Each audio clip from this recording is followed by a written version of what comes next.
Le message du livre de l'Apocalypse peut se diviser en 7 parties. La première période est illustrée par l'église d'Éphèse. Dans l'Apocalypse 2:1, parlant à l'ange de l'église d'Éphèse, Christ se présente comme celui qui tient les 7 étoiles dans sa main droite. Il se présente aussi à cette église comme celui qui marche au milieu des 7 chandeliers d'or. La seconde période est celle de l'église de Smyrne, Apocalypse 2:8. Le nom indique la souffrance. Nous sommes appelés à souffrir pour dégager un doux parfum. Le Seigneur leur dit, vous aurez une tribulation de 10 jours, sois fidèles jusqu'à la mort. Le nombre 10 parle de l'épreuve. Ceux qui supportent l'épreuve doivent recevoir la couronne de vie, Jacques 1:12.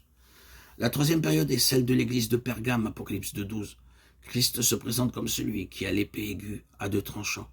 L'église comptait aussi parmi ses membres de ceux qui retenaient la doctrine des Nicolaïtes, Apocalypse 2:15. C'est la doctrine de l'autorité de l'homme attiré dans l'église de Dieu.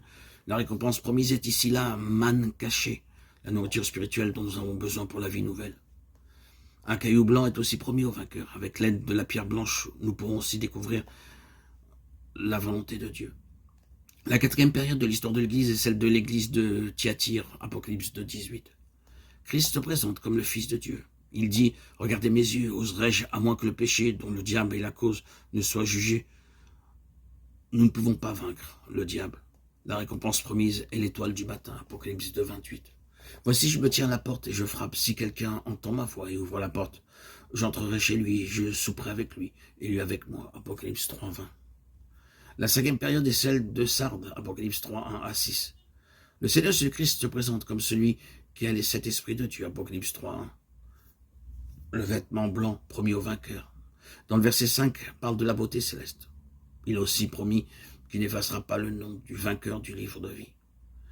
La sixième période, celle de Philadelphie, Apocalypse 3:7, et la période missionnaire. Le Seigneur se présente comme celui qui ferme et personne n'ouvre, et comme celui qui ouvre et nul ne peut fermer. Dans le verset 12, il donne une quadruple promesse au vainqueur. Il sera une colonne dans le temple de Dieu, une source de force pour les autres croyants. Il portera le nom de la cité de mon de Dieu. Mon nom est par-dessus tout le nom de mon Dieu. Dans Apocalypse 3:14, nous avons la 7e période, ou la période de la Odyssée. Le Seigneur se présente comme le commencement et la fin. Il est le commencement de la création. Dans le verset 15, il dénonce l'état de l'Église à ses yeux, tiède, indifférente, sans fin pour la parole de Dieu, mais seulement formaliste, désirant la responsabilité, posséder beaucoup de livres, des édifices et de l'argent, alors que nous aspirons à partager le trône de Dieu. Comme il le promet dans Apocalypse 3:21, nous demandons comment y parvenir avec tant de limitations humaines.